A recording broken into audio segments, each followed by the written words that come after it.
Hello everyone, अस्सलाम वालेकुम। I hope you all are fine and doing well. Viewers, 20 मई 2024 की सुबह जब हम सब जागे तो हमने टेलीविजन पर एक मेजर न्यूज़ देखी। वो ये थी कि इब्राहिम रईसी, ईरान के एक्स प्रेसिडेंट, जो कि अभी एक्स हो चुके हैं अनफॉर्चुनेटली, उनका हेलीकॉप्टर क्रैश कर चुका है और उनकी न्यूज़ नहीं आ रही कि वेदर ही इज़ अलाइव और डेड। ये न्यूज़ तमाम टीवी चैनल्स पर दिखाई जा रही थी। इस वीडियो में हम ये जानेंगे कि ये प्लेन जो हेलीकॉप्टर का जो इंसिडेंट है ये हुआ कैसे, ये क्रैश कैसे हुआ, इसकी टेक्निकल रीजंस देखेंगे और जो एलिगेशंस हैं उनको भी एनालाइज करेंगे। इसके अलावा इब्राहिम रईसी थे कौन, उन्होंने ईरान के लिए क्या कुछ किया, ये देखेंगे। फिर इसके अलावा फ्यूचर इम्प्लिकेशंस देखेंगे ईरान के लिए कि क्या क्या हो सकता है उनकी डेथ के बाद, और करंट डेवलपमेंट्स भी देखेंगे कि ईरान में अभी जब वो उनकी डेथ हो चुकी है तो उसके बाद पावर वैक्यूम जो है उसे कैसे फिल किया जा रहा है। ठीक है, तो आइए चलते हैं अपनी वीडियो की जानिब।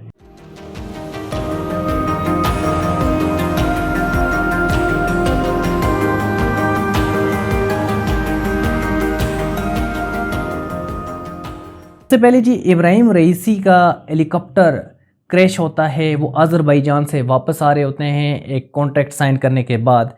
शाम का वक्त था, ये संडे को 19 मई का दिन था। तो ये शाम को इंसिडेंट होता है, लेट नाइट, और सुबह हमने न्यूज़ देखी और सारी रात उनका हेलीकॉप्टर नहीं मिलता। उनकी हेल्प के लिए रशियन और टर्किश जो आर्मी है, उनकी टीम्स हैं, वो उनकी हेल्प के लिए आती हैं। ये एरिया है ईरान में डिज़मर फॉरेस्ट का, जो कि ईस्टर्न अज़रबैजान जो प्रोविंस है ईरान का, उसका एरिया है। वहाँ पर ये इंसिडेंट हुआ।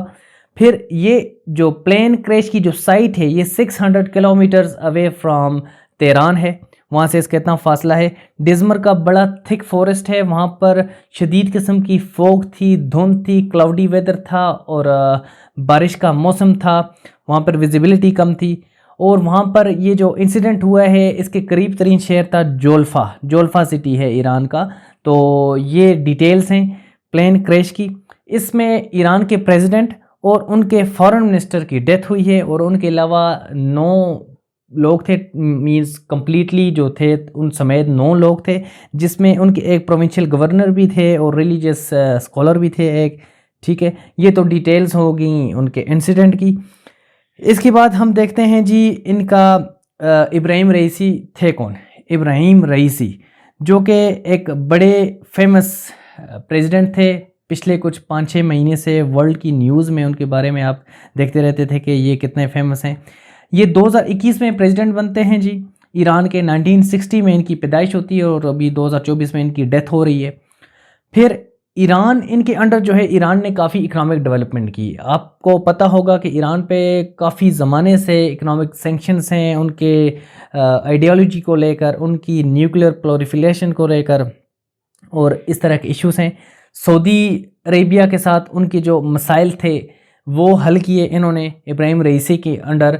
जो सऊदी और ईरान कॉन्फ्लिक्ट था, जो कि सेक्टेरियन कॉन्फ्लिक्ट भी है, उसे हल किया। एक सऊदी ईरान डील हुई जिसमें चाइना का भी एक बड़ा इम्पैक्ट था। फिर इनके जो फॉरेन मिनिस्टर थे हुसैन अमीर अब्दुल हयान, इनका एक बहुत बड़ा इनपुट था इनके साथ साथ।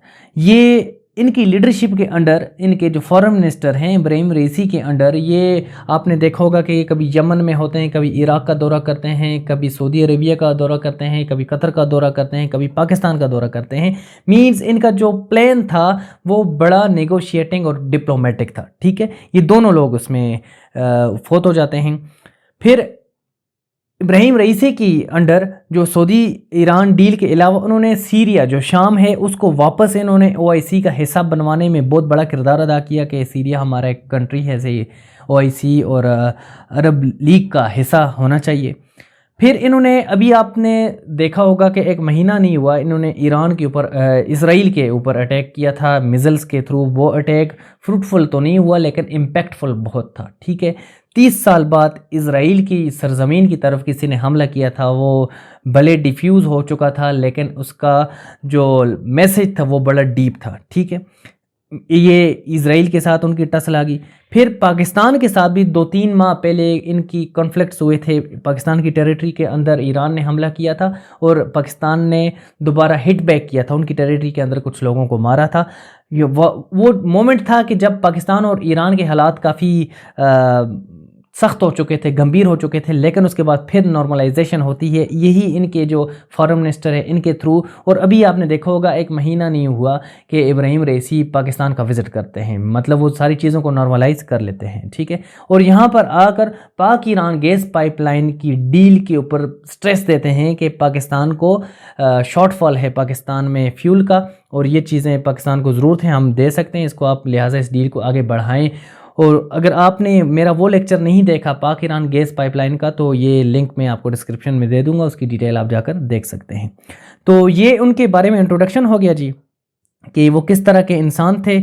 इसके बाद हम देखते हैं कि पॉसिबल रीजंस, उनका जो प्लेन क्रैश हुआ है उसके पीछे रीजंस क्या हो सकती हैं। वो रीजंस टेक्निकल भी हुए हैं और कुछ एलिगेशंस भी हैं। टेक्निकल रीजंस तो ये हैं कि इनका जो हेलीकॉप्टर था इसका नाम था बेल 212, बेल 212 हेलीकॉप्टर, इसे बेल टेक्सटॉन भी कहते हैं। ये अमेरिकन जो है टेक्नोलॉजी है, ये कैनेडियन एक्चुअली। ये 1960 में ये हेलीकॉप्टर्स बनाए गए थे और 1971 ऑनवर्ड्स इसे ईरान यूज़ कर रहा है।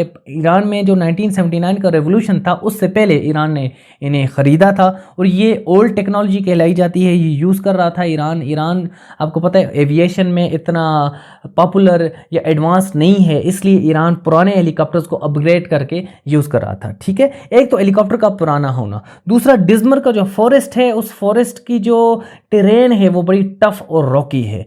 उस रात फॉग भी थी, उस रात मौसम भी ख़राब था, फिर रॉक्स थी, फिर वहाँ पर हेलीकॉप्टर का ख़राब होना, ये सारे जो टेक्निकल रीजंस बताए जाते हैं कि उनकी उनकी कनेक्टिविटी कट हो चुकी थी, इसलिए उसे फ़ौरन हार्श लैंडिंग करनी पड़ी, ठीक है।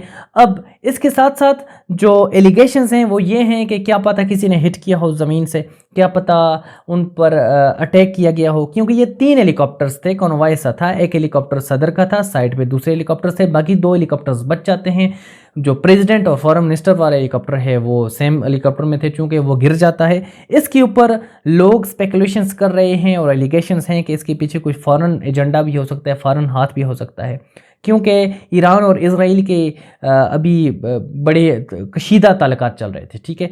उस तरफ भी लोग हिंट दे रहे हैं। फिर इसके अलावा फॉरेन इन्वॉल्वमेंट, जैसे ये बड़े हिट किस्म के प्रेसिडेंट थे, इनकी बड़ी एक्टिव इन्वॉल्वमेंट थी, स्पेशली एंटी अमेरिकन स्टांस और एंटी इजराइल स्टांस जो इनका था ये बड़ा पॉपुलर था। तो आप अगर हिस्ट्री देखें तो हिस्ट्री में इस तरह के जो पॉपुलर लीडर्स हैं मुस्लिम कंट्रीज़ के, उन सारों को मार दिया गया, भले वो सदाम हुसैन हो, वो जनरल कदाफ़ी हो, वो जुल्फ़िकार अली भुट्टो हो या शाह सुलेमान हो। तो इस तरह के आप अगर उनको उसके साथ रिलेट करेंगे तो आप रिलेट कर सकते हैं। ये जो जिन लोगों के मैंने नाम लिए इन पर भी साबित बहुत कम है, लेकिन later on in a broader spectrum आप ये कंक्लूड कर सकते हैं कि इनके पीछे किसका हाथ हो सकता है। तो ये भी एक हिंट है कि इस तरह का भी कुछ हो सकता है कि इनके पीछे कोई फॉरेन एजेंडा हो, ठीक है। तो ये पॉसिबल रीजंस होंगी। इसके बाद क्या हुआ, उनकी डेथ होगी। वो रात जो थी बड़ी सोग में गुजरी, लोग सारे रात उनके बारे में दुआ करते रहे कि वो बच जाएं। बड़ी अजीब सी तस्वीर भी आपको नज़र आएंगी कि लोग सड़कों पर बैठे हुए हैं, रो रहे हैं, अपने सदर के लिए दुआ कर रहे हैं कि वो ज़िंदा बच जाएं। लेकिन जब उनकी न्यूज़ आ गई तो फ़ौरन उसके बाद उनको ईरान का जो कॉन्स्टिट्यूशन है उसके मुताबिक जो डेवलपमेंट है उसमें उनका जो लीडर है, वो उनका जो सीनियर वाइस प्रेसिडेंट है उसको लीडर होना था, ठीक है। वो ये है, वो उनका जो लीडर है, फर्स्ट वाइस प्रेसिडेंट जो हैं उनके प्रेसिडेंट बन गए, उनका नाम है मोहम्मद मुखबर जी, ठीक है। उनको इंटरम प्रेसिडेंट बना दिया गया और साथ साथ ही उनके इलेक्शन का ऐलान कर दिया गया। उनके कॉन्स्टिट्यूशन के मुताबिक अगर प्रेसिडेंट की डेथ हो जाए, वो इनेबल हो जाएं, तो उनकी डेथ के फ़ौरन बाद 50 डेज़ के अंदर अंदर इलेक्शन होगा। तो उनकी इलेक्शन की डेट अनाउंस कर दी गई जून 28, 2024, ठीक है। तो उनके जो वाइस प्रेसिडेंट हैं वो member of supreme national council भी हैं और वो सुप्रीम लीडर आयतुल्लाह खामनेई के करीबी भी जाने जाते हैं। तो नेक्स्ट 50 डेज़ में उनका इलेक्शन हो जाएगा, ठीक है। अब आते हैं मोस्ट इम्पॉर्टेंट फैक्टर जो कि इस लेक्चर का है कि ये उनकी इम्प्लिकेशंस क्या होंगी, फ्यूचर इम्प्लिकेशंस क्या होंगी इनकी डेथ के बाद। कुछ इम्प्लिकेशंस तो इंटरनल हैं, कुछ एक्सटर्नल हैं। इंटरनल इम्प्लिकेशंस तो ये हैं कि उनका एक पैराडाइम शिफ्ट होगा, पैराडाइम चेंज एक्सपेक्टेड है, क्योंकि ये बड़े हार्ड लाइन प्रेसिडेंट थे। इनका स्टांस इजराइल और वेस्ट की जानब बड़ा सख्त था, इसलिए इनके ऊपर मज़ीद सैंक्शंस लगा दी गई थी, जो कि इनसे पहले वाले जो प्रेसिडेंट थे हसन रूहानी, वो कंपैरेटिवली वो जो है फ्लेक्सिबल थे। ठीक हो गया।